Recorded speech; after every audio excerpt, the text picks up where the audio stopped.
So I'll be talking about the endings of both Clickbait and The Stranger. They are on Netflix, and I suggest that you watch them before watching this. That was your spoiler warning. Let's talk about two series I binged this year to procrastinate studying for my exams: Clickbait and The Stranger. Clickbait is about a man called Nick who is abducted, and his kidnappers make a video of him holding up a series of cards. One saying he abuses women, another saying he killed a woman, and another saying that when the video gets 5 million views, Nick will die. Long story short, they find his body and we are later introduced to this guy. Yes, I've cut out a lot here, but I'm mainly ranting about the ending. So everything with the detective, who was the best character without a doubt, and Pia, or is it Paya? I've heard people call her Paya. Anyway, I don't really feel the need to discuss that here. Okay, so in a flashback, it's revealed that this guy's sister was in an online relationship with Nick and is not very mentally stable. After receiving a KYS message from Nick, she takes her own life. Furious, her brother and his friend kidnap Nick and are the ones behind the video. However, when they're about to kill him since the video has reached 5 million views, Nick says he never did any of the stuff he's being accused of. In present day, the kidnappers are arrested, and Nick's sister, Pia, reveals that their father had committed suicide, so Nick wouldn't have even made a joke about it.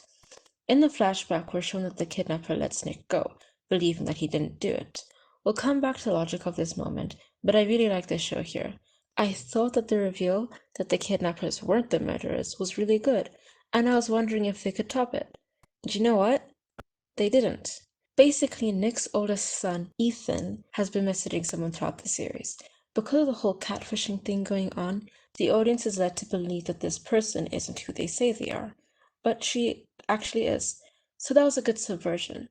However, it was still really dumb that he went to her house thinking she was a catfish with no backup. Not a very well thought out move. Aw, he takes after his father.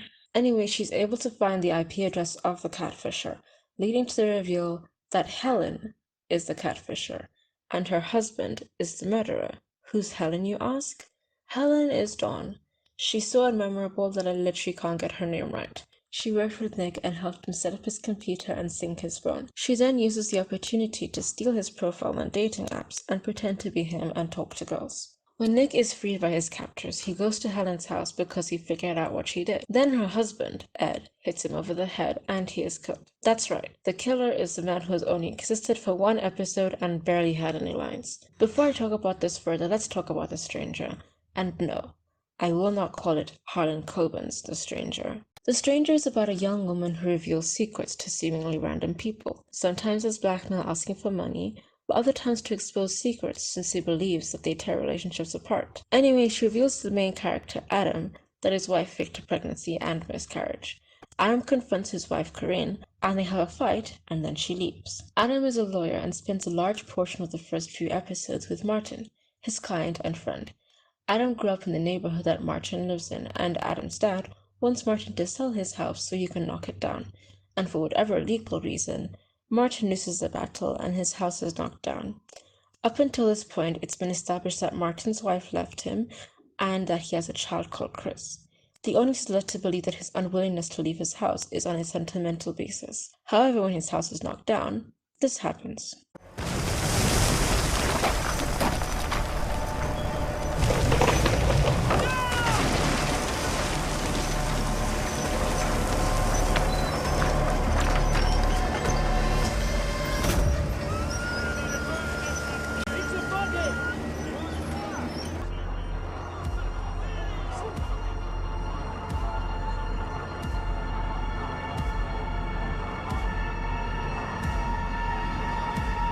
I'm so sorry. That's the body of his wife. He killed her a few years ago on the night that she planned to leave with Chris and hid her body in the walls. Shortly after this reveal, we get so many more. Firstly, Chris, Martin's daughter, is the stranger. One of the reasons Martin and his wife had some issues in their relationship is because she was unfaithful. He knew about her affairs, one of which was with someone who lived in the neighborhood, Adam's dad. Turns out he's Chris's dad too. Shortly afterwards, the Corinne subplot is resolved. Chris reveals to Adam the person who hired her to dig up dirt on Corinne, and that information leads him to find out that his friend, Trip, killed Corinne after she threatened to expose the fact that she stole money from the football club. David shoots him, the detective helps him cover it up, and the season ends. That was a lot. Because I prefer The Stranger's ending, I will list its shortcomings so that they're out of the way. While I like all the twists, I don't love the order in which they occur and how quickly they occur. The setup was good for the most part, but because it all happens in the final few episodes, they feel kinda rushed and didn't really have time to hit. They didn't even give Chris time to react to the fact that her mother's corpse was in the walls of the house she grew up in and that her dad killed her mother. Chrissy. Dad.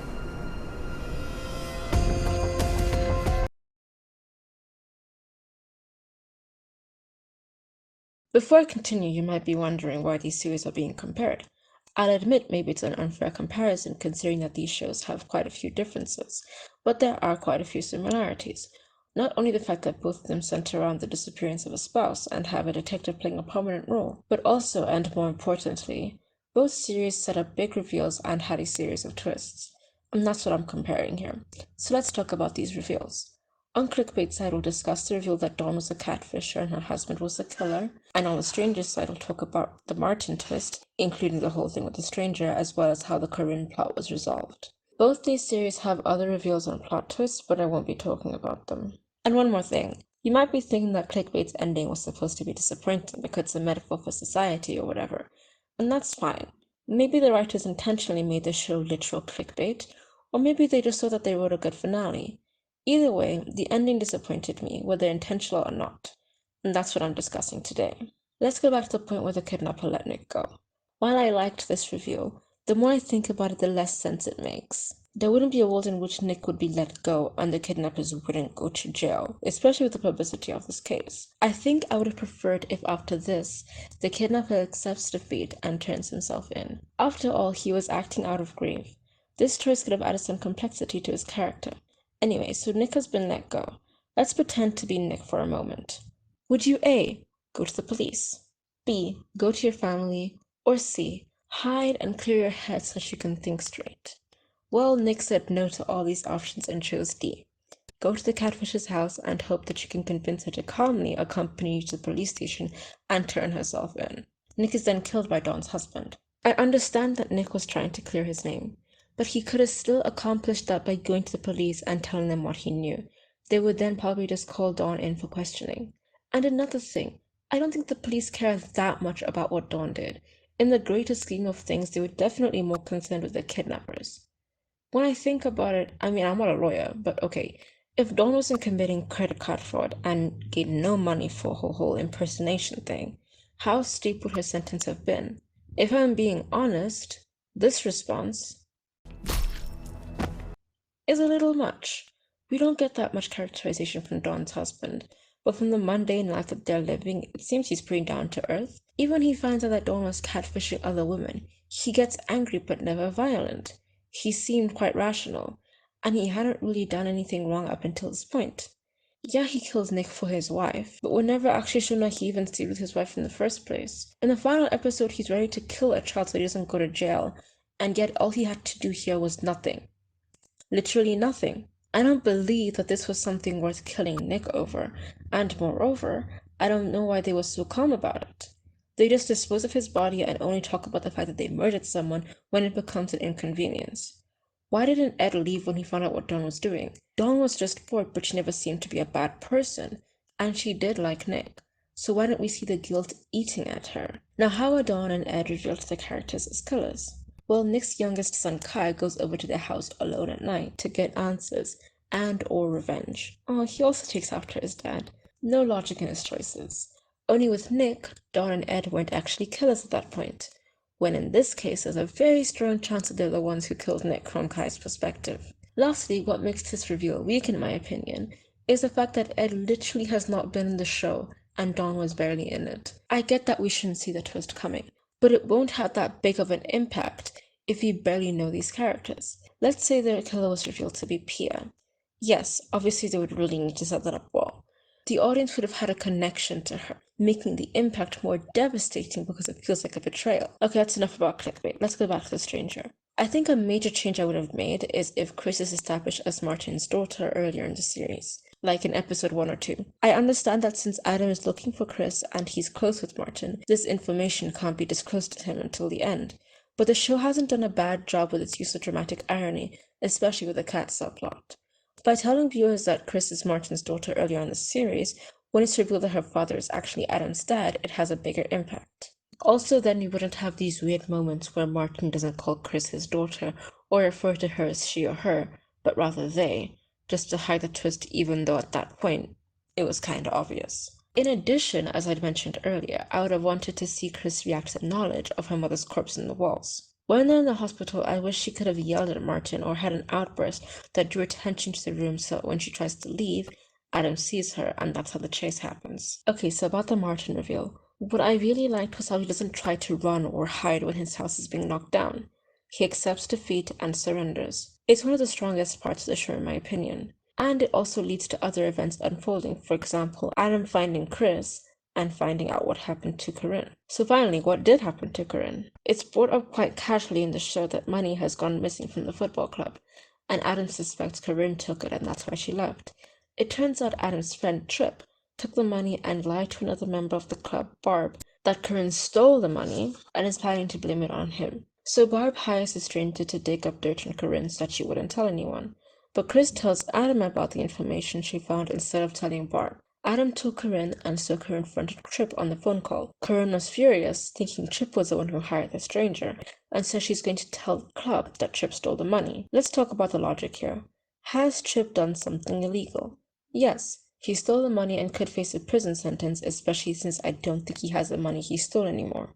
So his response to kill her to keep his crime a secret isn't too much of a stretch. Now, how is this information revealed to the characters in the show? Adam finds out that Trip has been lying.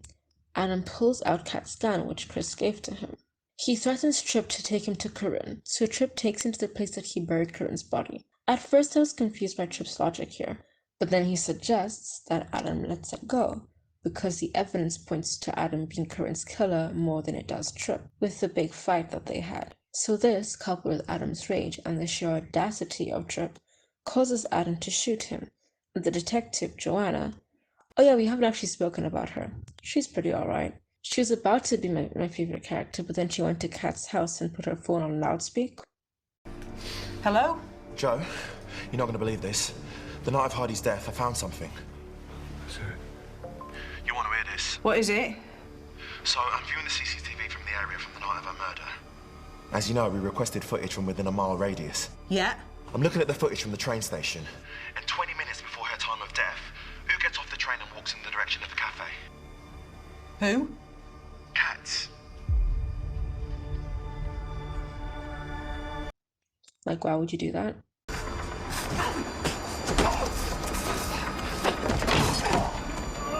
Actually, never mind, she might still be my favorite character. Wow, the detectives really carry these shows. Anyway, Joanna helps Adam cover up his crime. Let's contrast this with how the killers are caught in Clickbait. It was just a chase in the night. That's really all there is to it.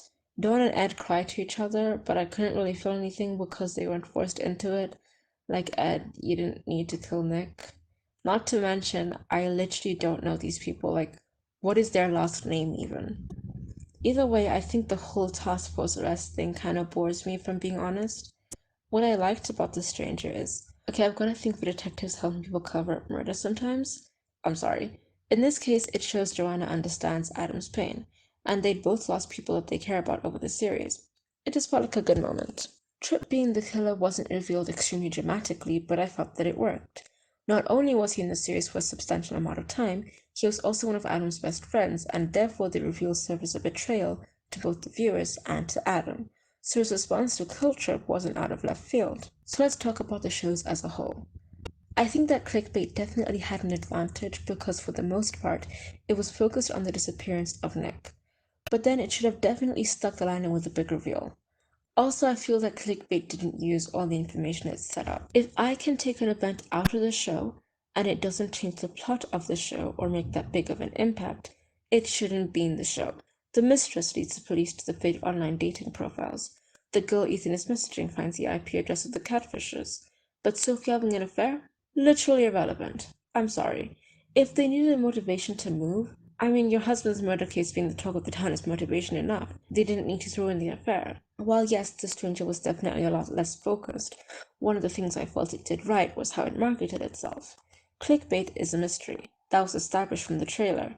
Therefore, the show has this dark and dramatic tone almost all the time. Everything that's said comes with all this suspense.